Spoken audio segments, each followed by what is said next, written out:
The fire roared through the apartment complex like a monster with no mercy. Smoke filled the sky, people screamed for help, and amidst the chaos, a homeless woman named Grace ran toward the flames while everyone else ran away. Grace had been living behind the old grocery store for nearly a year. Every night she'd curl up beside a cardboard wall, holding the last photo she owned, a picture of her little daughter who'd been taken by social services years ago when Grace lost her job and her home. That morning, she had gone to the apartment complex dumpster to look for food. But instead, she found smoke. Thick, black smoke pouring from the second floor. "Someone call 911!" a man shouted. "There's a kid in there!" another screamed. Grace didn't think. She didn't hesitate. She just ran. People tried to stop her, yelling, "You'll die in there!" But Grace's heart pounded with something stronger than fear. Motherly instinct. She tore through the building's entrance, shielding her face from the heat. She could hear the child's cries, faint and terrified. "Help! Mommy!" Grace followed the sound, coughing through the smoke, her eyes burning. In the corner of a bedroom, a little boy, no older than 6, was curled beneath a bed, crying. She dropped to her knees. "Hey, sweetie, I'm here," she whispered. "Close your eyes. Don't breathe in too much. I've got you." She wrapped him in a blanket, holding him tight as she fought her way back through the collapsing hallway. Flames licked the walls, her clothes caught fire, but she didn't stop. And then, bursting through the front door, she fell to the ground, clutching the boy.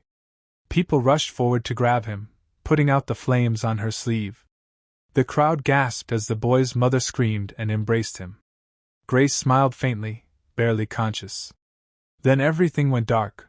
When Grace woke up, she was in a hospital bed.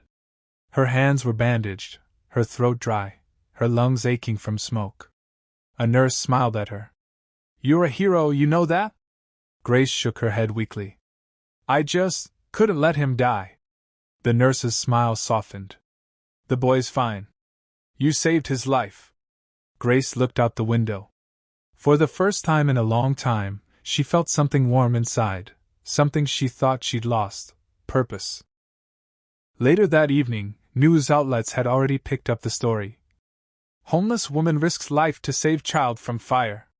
Across town, in a glass tower that overlooked the city, Ethan Cole, a billionaire CEO and philanthropist, watched the broadcast.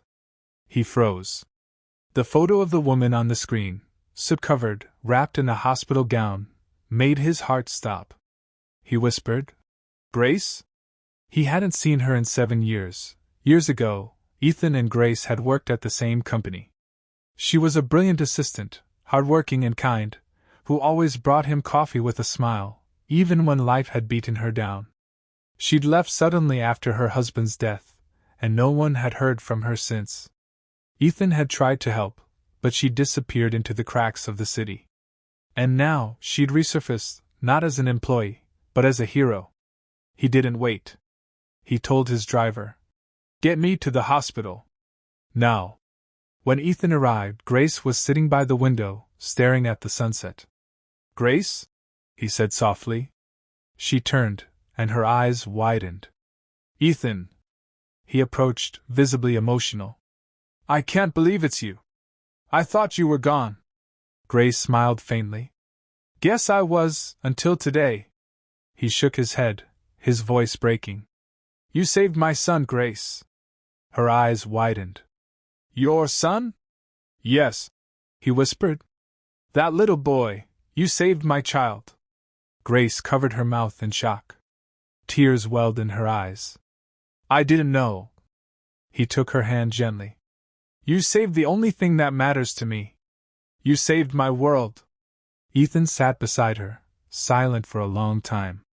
Then he said, "You gave everything, even when you had nothing. You don't belong on the streets, Grace. You never did." Grace's voice trembled. "I made mistakes, Ethan. Lost my job, my daughter, everything." He looked at her with determination. "Then let me help you get it back." Weeks passed. With Ethan's help, Grace recovered fully. He offered her a home, a new job at his foundation, and, after a long legal process, helped her reunite with her daughter, Lily. The reunion was quiet and beautiful. Lily ran into her mother's arms, crying, "Mommy!" Grace held her tight, sobbing into her hair. "I'm here, baby. I'm not going anywhere ever again." Ethan watched from a distance, his son holding his hand, smiling. Months later, Grace stood on a stage beside Ethan at a charity gala. Cameras flashed as she spoke to the crowd. "I was invisible once. I thought kindness didn't matter if no one saw it. But sometimes, the smallest act of courage can light a fire of hope that changes everything." The audience rose in applause. Ethan smiled proudly, whispering, "Told you the world needed your light." Grace looked at him, then at her daughter in the front row, and said softly, "No, Ethan. The world just needed a reason to see it."